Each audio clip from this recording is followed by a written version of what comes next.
Do you remember that time when most of us were, well, unless if you're an essential worker, cooped up inside due to the pandemic? That was a weird time, wasn't it? Everybody was scourging for toilet paper for some reason. School was all virtual, and a little quirky game known as Among Us was popular then. You know, the game that's been memed to death, and now we have people scaring the crap out of kids in the VR version of it. Yeah, that game. Among Us honestly was one of the first times I heard a game gain popularity and attract an audience of non-gamers to also play it. So much so that it brought a 2-year-old game out of obscurity, and now it is one of the most iconic games known to date. To give this phenomenon a name, and so you know that I'm referring to it when I mention it in the vid, we'll call this the Among Us formula. How original. I know. Super clever, right? Before we start the video, I always love when videos ask questions to the viewers, so I think I'm gonna start doing that from now on. So I will ask y'all, what was the most chaotic moment you experienced from Lethal Company that you can recall? I feel like these moments are always like snowflakes, similar but never quite alike. So I would love to hear about how you or your friend died in the craziest and probably most embarrassing way. Now let's actually talk about Lethal Company. First and foremost, I don't know how relevant this game is going to be, and I'll explain a bit later why I'm saying this, but without a doubt, as of hopefully releasing this on December 24th. December 24th, this game is massively popular among the masses.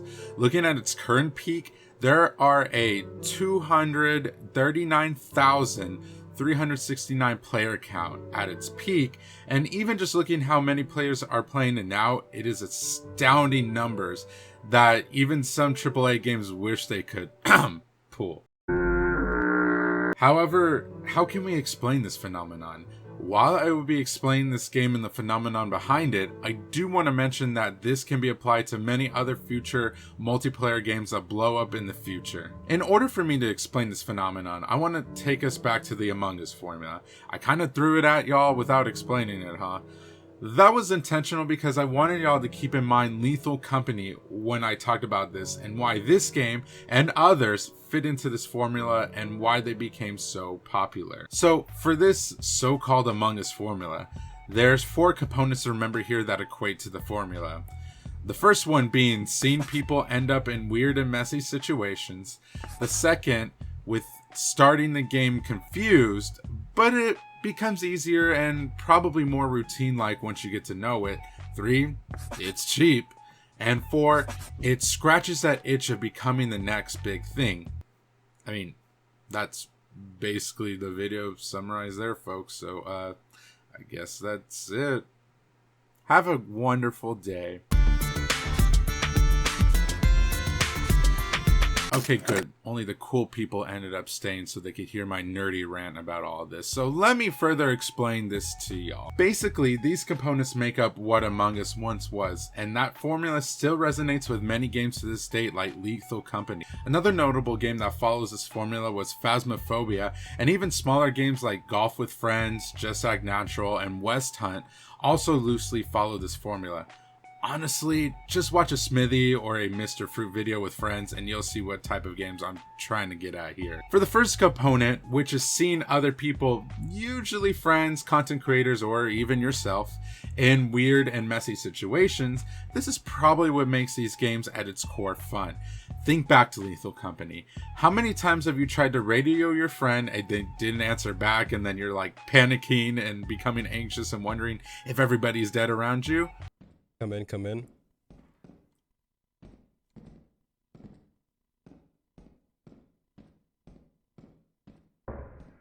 Anybody alive?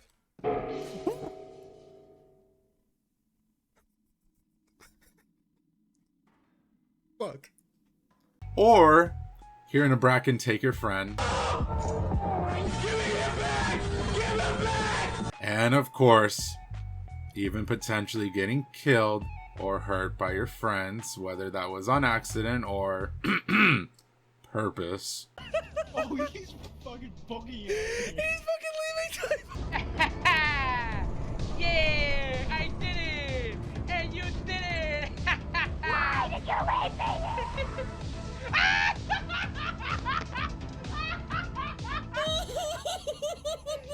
See, all of these situations have something in common.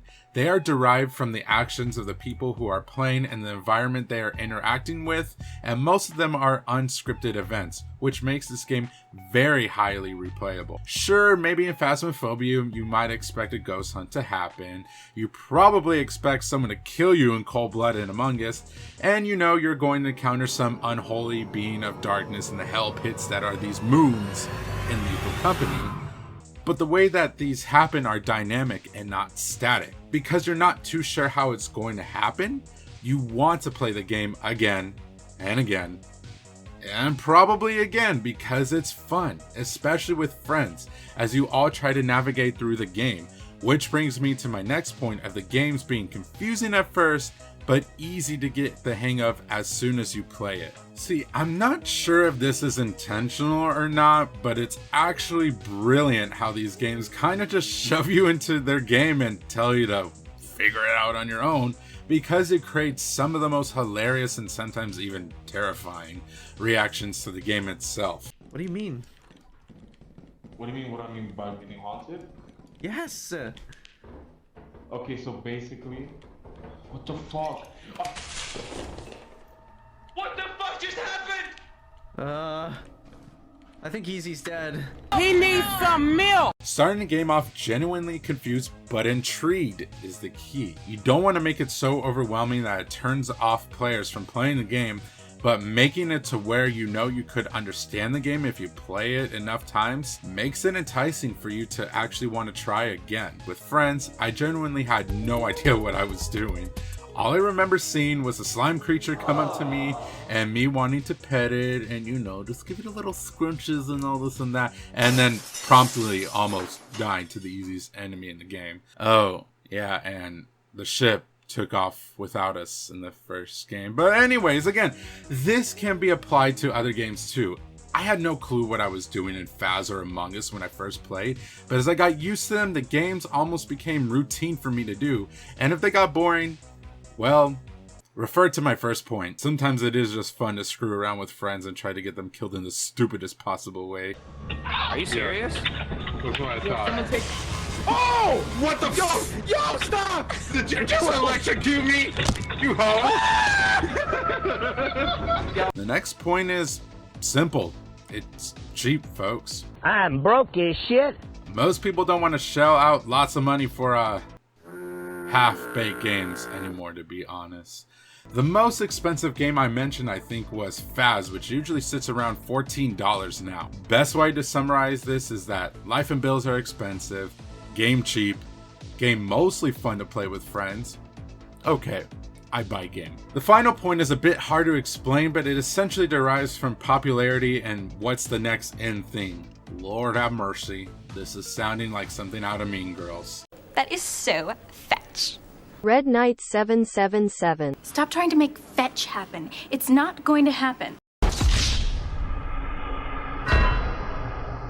Whether you like content creators or not, it's no secret that these games are easy to farm for views when they are in their prime. Of course, somehow these games have to become popular, and we have content creators to thank for that.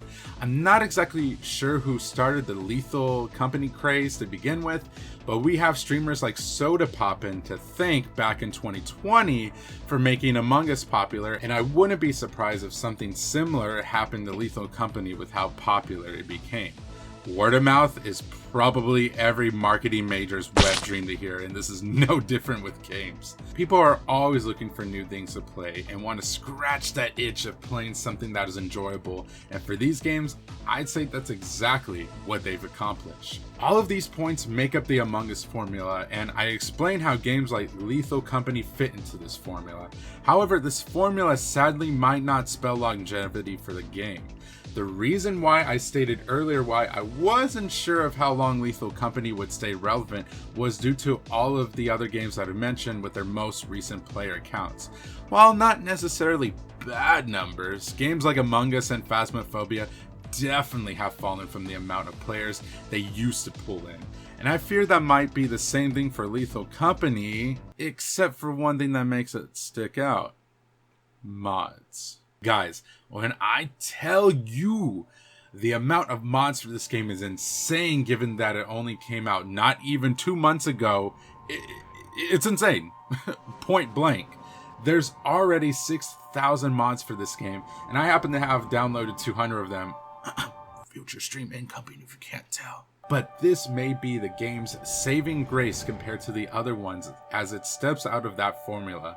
While the other games did have mods to an extent, they were never talked about as much as with Lethal Company. Sure, proximity chat was cool in Among Us, and so was the hide and seek mod and all these other mods, but at the end of the day, those kind of felt like they were a one and done type thing, and maybe you would play with them here and there. But with Lethal Company, you have so many different mods to choose from. If the creator of the game can manage to keep updating this game, and if it continues to have an active modding community, I could easily see this game becoming something like Left 4 Dead, where the game fits almost all of this criteria, but the modding community is alive and strong in keeping the players interested in continually playing the game even after its peak. All I know is that Lethal Company is a beloved game for these reasons, and I don't see this game slowing down anytime soon. This game had double the peak amount of players compared to Phas, and with it being in early access, I think we can only expect good things to come from this game going forward in 2024. I don't know about y'all, but I'm ready for the whole SCP gang to show up and take over this game. Because you said that's what the mask is. I think you're a